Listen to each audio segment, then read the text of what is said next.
Bwana Professeur Libera Ntibashira kandi karibu ijambo ni rwawe. Ni uri okay. Allo, muranyumva? Turakumva 100%. Allo. Ego turakumva 100%. Okay, ndabaramukije mwese na jewe nashimye iki kiganiro ndagihereye hagati ariko ndagishimye cyane ibyo numvise n'ubukenguruka seminari yagitunganije.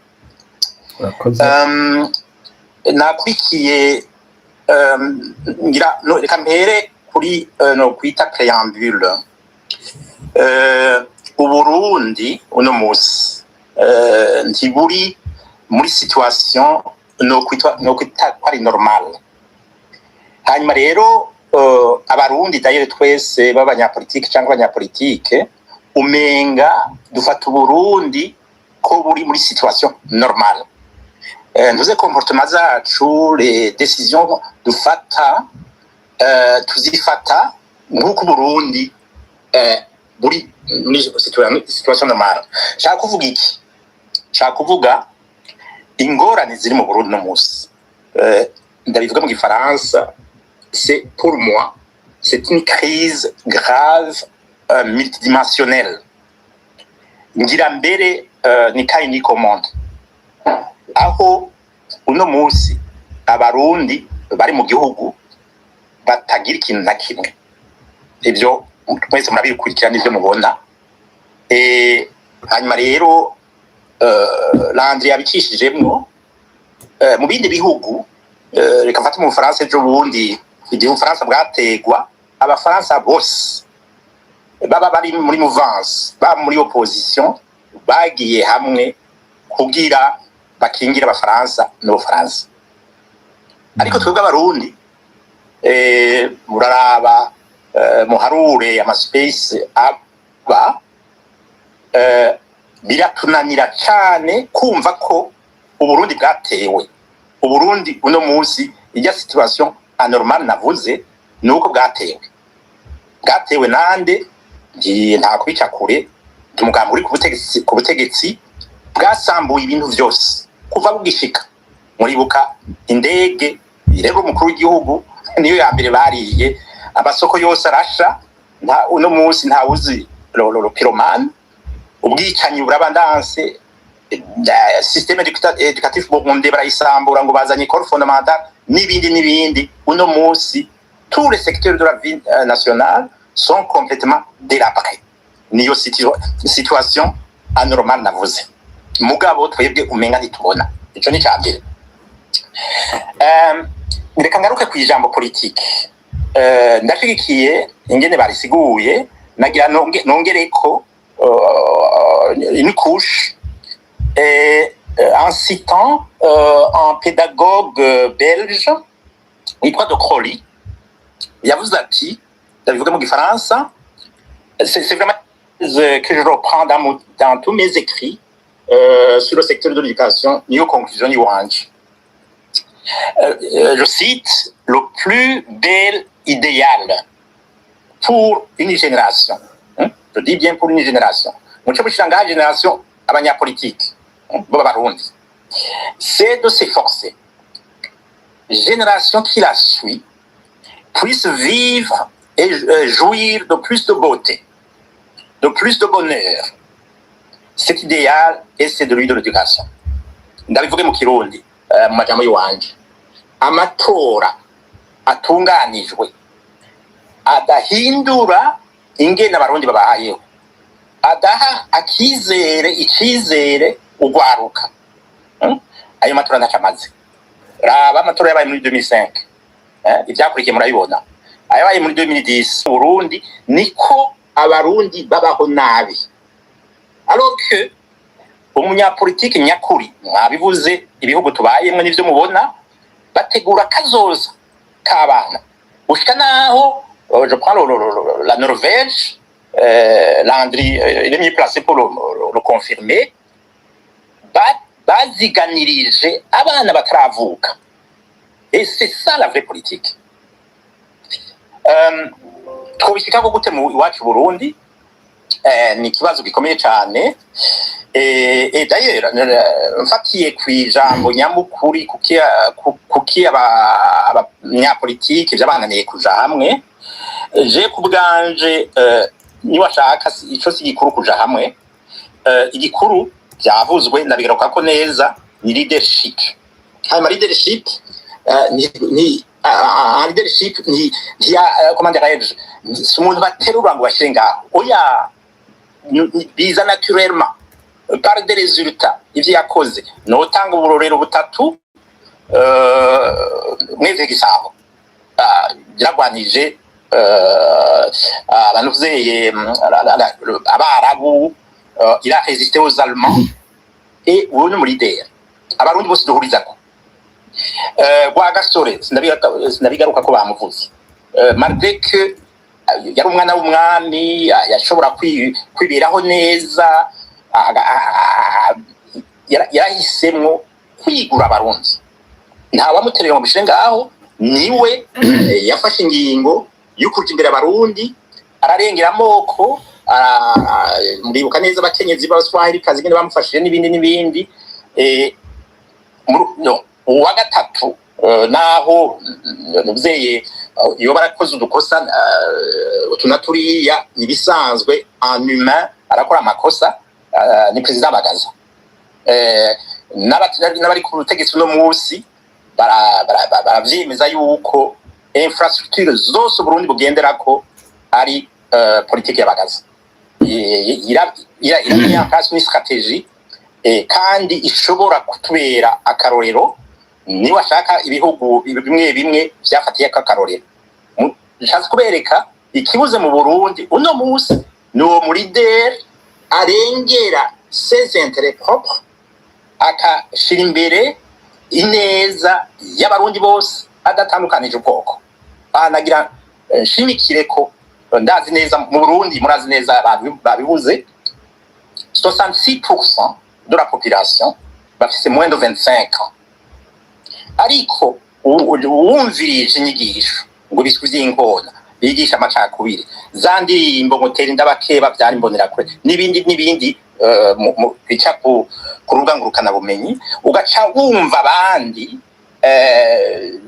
amadiscours nuzeye des discours radicaux bigisha amacakubiri ku buryo butandukanye n'ibintu bibabaje cyane anshaka gutera kamo cette jeunesse mwese mukiri bato ibintu vy'amoko s'il vous plaît ibintu ya dimension y'amazuru naho byadushikanye n'amarira n'amaganya impfuvyi ni nyinshi mu Burundi ivyo bintu nous devons nous faire violence tubirengere nta wigano wagaye et d'ailleurs c'est la suite pour nous peut-être si mvuge menshi cyane icambere niranje muri mode solution icambere dukwiye kumva naho mpereye kugwaruka 66 kwijana bafise imyaka munsi ya 25 niko kazoza ku Burundi abo bafise imyaka 25 amabi uburundi bwaciye ari byo explica bisigura kubera iki abarundi badakunda politike nuko politike yakoreshejwe mu bwicanyi mu mabi yose yabaye mu Burundi nuze rero ikintu cyambere twobwira kandi yanabagize ukuri ko biko birakogwa lecture commune du passé de l'autre c'est-à-dire il faut yuko abinyandiko sur l'histoire du Burundi dans un langage je caricature l'histoire du Burundi pour les nuls mu nveneza siniko ndatukana ni un exemple c'est-à-dire igitabo kiri accessible ariko kirengera ubwoko kirengera ububabare bw'abarundi bose kuko ubuze wese ububabare ni bumwe ivyo rero je peux vous rassurer biriko birakogwa dans la prochaine avenir bizoja habona icyo ni cyambere donc et d'ailleurs muri accord d'Arusha byarimo il était question yuko haba urwandiko rugaruka ku mabi yabaye kugira tugire ntuzeye une fondation solide pour rebâtir le Burundi. Muri makuru n'ubuhire, on parle de refondation de la nation et de l'État burundais. Ni d'abord la base, la fondation, ni lecture commune, mais pas biaisée. Il dépasse les clivages et nous y travaillons. Icya kabiri, byavuzwe, mes amis, chers amis, évitons d'opposer les générations. Vous ayez umutegetsi wese, les qualités z'abategetsi nadondaguye, et d'ailleurs c'est la qualité d'un leader, c'est de rassembler. Malgré cette histoire douloureuse, ububabare n'ubumwe, abatutsi barapfuye bishwe n'abahutu, abahutu barapfuye bishwe n'abatutsi. Mugabo, munyumve neza, siniko ndavuga ikivange, donc comment dirais-je, la globalisation, il faudrait établir des responsabilités.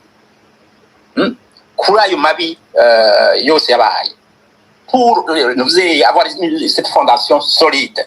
Umwe wese ahanigwe amabi yakoze, akuvuga ngo abahutu n'abicanyi cyangwa abatutsi n'abicanyi, c'est totalement faux. Et donc évitons de poser les générations. Hanyuma twubakire sur la culture burundaise. Icyo ni iki? Muri culture burundaise umuntu ahumuye yamaronka ikibanza cy'iteka,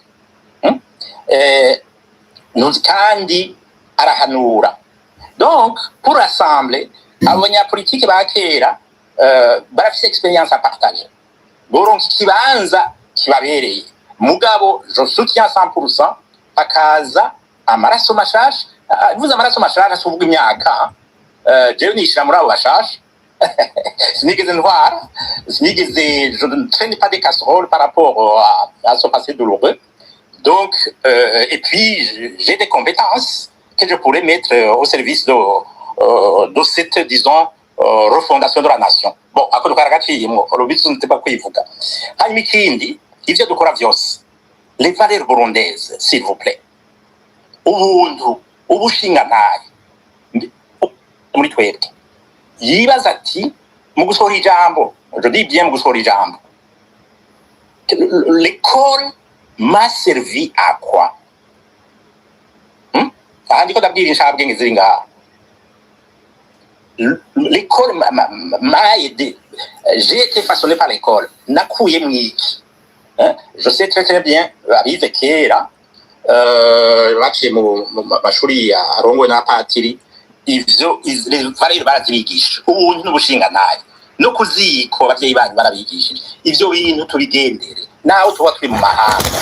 Hajya les valeurs cyangwa la culture ntibisaba conteneur ngo tubishika naho tubaye. Et d'ailleurs je dois féliciter les Burundais, en tout cas abarundi bazwi neza hanze kubera justement ivyo vya valeurs n'ubuntu. Ikindi kiyica ibintu vyose ibanga. Je nakuze iwacu, ça c'est ivyo ngira vuga neza, c'est très important. Nakuze numva nguja guhora uwiwe aca ku rugo akurira akagenda akakuri camujanye akisubirira inyuma akivuga amazina. Malheureusement aujourd'hui ce n'est pas le cas. Tout projet déballé sur les réseaux sociaux, tout projet déballé dans l'espace, ça ne marchera jamais. Et murumva ico nshaka kuvuga. Ubwa gatatu byavuzwe, leadership. C'est vrai kizigenza yamakenewe, ariko ndavye les défis énormes, naho Burundi bwova mu kaga hakaboneka ubutegetsi nyabwo, les amis, les défis sont énormes. Ariko gituma ça n'a pas de sens aujourd'hui yuko abanyapolitiki baja en compétition. C'est ridicule quoi. Nta gihugu dufise, n'abari mu Burundi nta gihugu bafise kuko bavuze byose. Asiniriwe ndavuga ivyavuzwe vyerekeye impunzi, c'est vraiment ridicule d'entrer en compétition. Et donc, aho nshaka gushika ni hehe, les défis seront énormes, doko dukeneye des leaders par secteur. Landry a fait des compétences, je pense, mu bintu humanitaire par exemple, mu bintu vy'environnement. Il peut être leader dans ce domaine. Jewe, bon, nuwangu rukwavu aravuga ko runyaruka, j'ai fait toute ma carrière dans l'enseignement universitaire. J'ai beaucoup écrit sur le système éducatif burundais. Et d'ailleurs, avec beaucoup d'humilité, j'essaie ibyo nshoboye gufasha Burundi dans le secteur de l'éducation nkiriwe ndabiririmba pour vraiment nous aider. Je sais la valeur de l'éducation. Ndabivuga ndavyemanga même publiquement. Je suis ce que je suis grâce aux impôts z'abasokuru banyu. Nize aho ngeze aujourd'hui, c'est vraiment l'éducation. Parce que basokuru batanze kore ndiga. Donc, mon engagement politique, c'est vraiment rendre à César ce qui est à César. Alors, si je peux avancer, umwana akiga akiteza imbere, pourquoi pas? Et je le fais. Hein? Bon, bref, c'est un détail. Hanyuma mon combat, jewe ikindi agishinga, moi je suis un fils d'un paysan. Nitete l'aide ijya buruse muri kaminuza y'Uburundi. Donc, mon combat, nous, dans un coin perdu, puisse aller à l'école, pousser plus loin, jusqu'à le doctorat, malheureusement, avec la politique actuelle du CNDD-FDD, pour tabana babo, biga dans les meilleures écoles, aux États-Unis, etc., etc. S'il vous plaît, je soutiens Wateakamo, Yuko, ils ont droit aussi à l'éducation, s'il vous plaît. Umwese ashoboye atera agacumu kumwe kugira umwe n'abana umwe les meilleurs baje batora examen bafa concours etc. ntibabe bloqué kubera babuze uburyo kubera impunzi. C'est kwisi turi ku rugendo twese.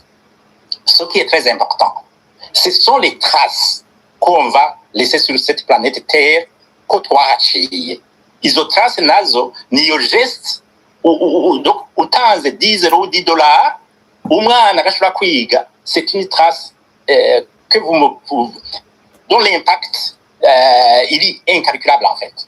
Kuko derrière ce jeune fâchige, il y a des générations et des générations. Ni ya phrase nababwira tout à l'heure.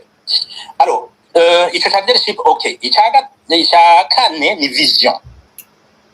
Bagenzi, vision ziruzuye. Muri map turayifise. Uwishaka wese je pourrais lui partager. Muri MS barafise iyo vision. Nabonye mvuze Rohero tout à l'heure, mugabo dakiriga arafise vision. Donc, si ivyo bibuze, habuze biya vyambere nababwiye notamment leadership. Et izi vision rero, il y a moyen de mettre en commun, tukagosora, tugashika kuri le consensus. Niwashaka ivyumviro usanga ari bimwe.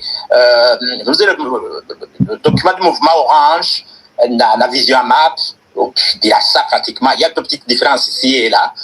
Ico nshatse kuvuga, ce n'est pas la vision qui manque, jewe mbajije uti ejo Burundi tubushikiriye okoko kinaki okokwa iki ndabifise turabifise. Donc le problème n'est pas là. Alors, icyagatanu, bien sûr, l'argent, c'est le nerf de la guerre. Il y a donc vous avez les défis énormes auxquels le Burundi est confronté. Il faut les moyens humains, les compétences navuga, les leadership par secteur. Il faut des moyens financiers. Et ils en avion, on peut prendre des modèles, bagaza, yaronsa mahera gote. Vous voyez? Donc, c'est des réseaux. Dans le milieu académique, dans l'humanitaire, bon, ils ont réseau d'office et on peut les mettre au service du Burundi de demain. Il y a la fondation de la nation et qui nous kandi gikomeye gituma abanyapolitiki batumvikana ni la méthodologie qui est adoptée par les organisations politiques n'abafata ama initiative yose. Abarundi bakunda une méthodologie participative, kubakira projet hamwe, ukeka yuko projet ari yabo atari wewe wafashe initiative. Ivyo rero benshi birabagora, yamayego démesuré, umwe wese chakwitira vyose, alors que quand on adopte une méthodologie participative, Ça marche très très bien. Il y on a, pour nous, c'est une expérience. On a organisé un colloque inter-burundais pendant 2 ans. Ivyo vyigeze bisohoka na gatoyi vyamenyekanye dusohoye communiqué.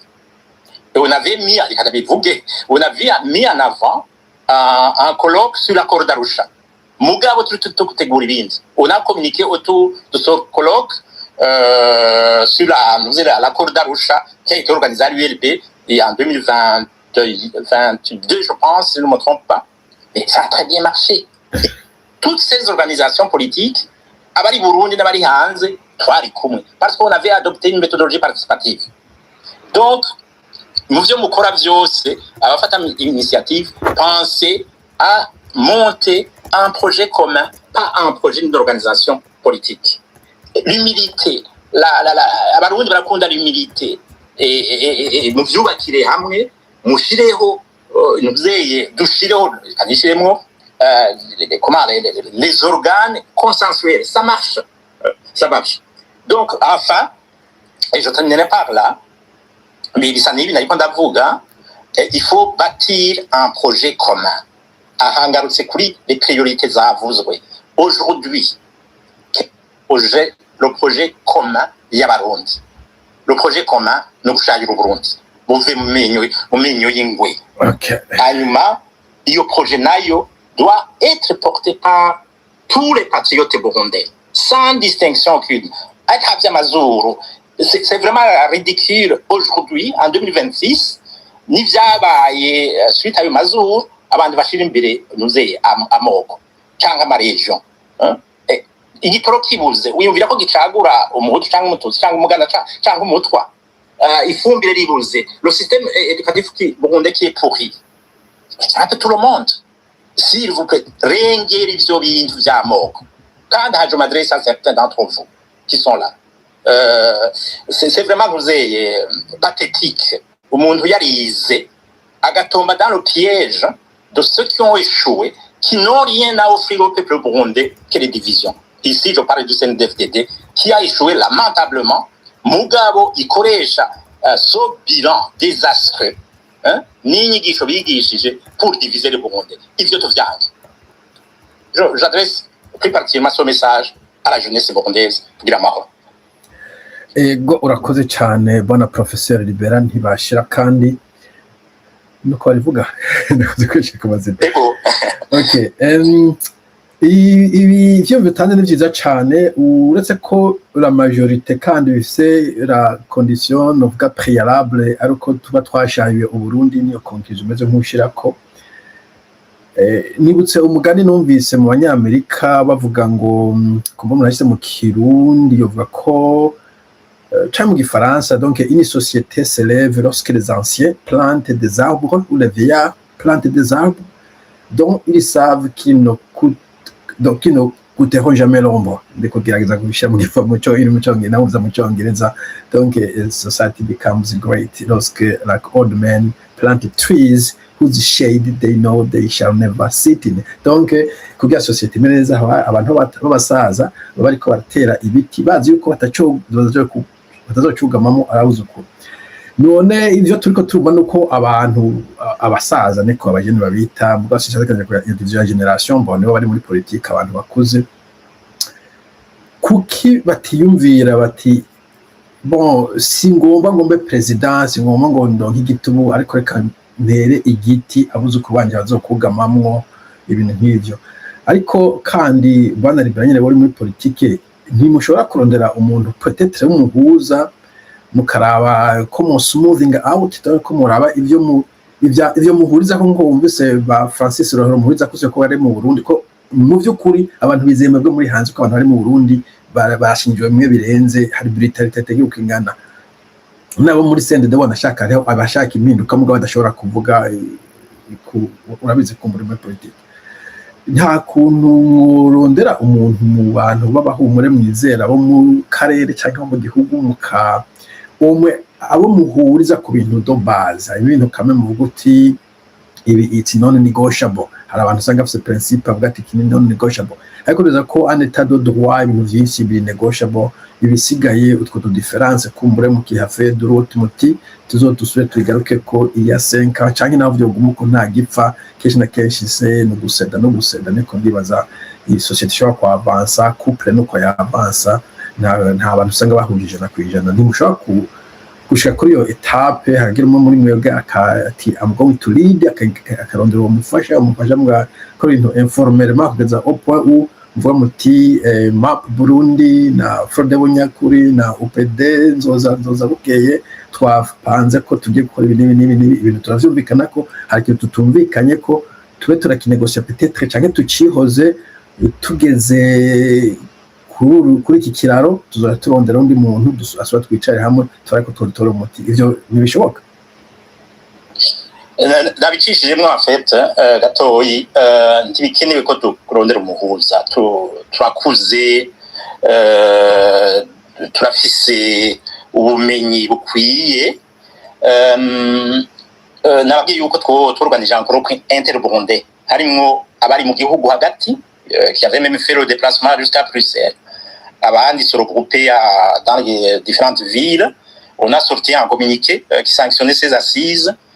Seulement, icyo novuga abarundi twifuza ibinyaruka. Et je comprends ndabitahura icyo nshaka kuvuga nagira bahumurize biriko birakogwa mu bwitonzi bwinshi mu ibanga ryinshi donnons le temps au temps ntivyoroshe mugabo on y travaille kandi tuzorondera abahuza turikwije et donnons le temps au temps reka ngeza usimvuge menshi par rapport à ça mais je peux vous rassurer qu'on y travaille. Ok, murakoze cyane.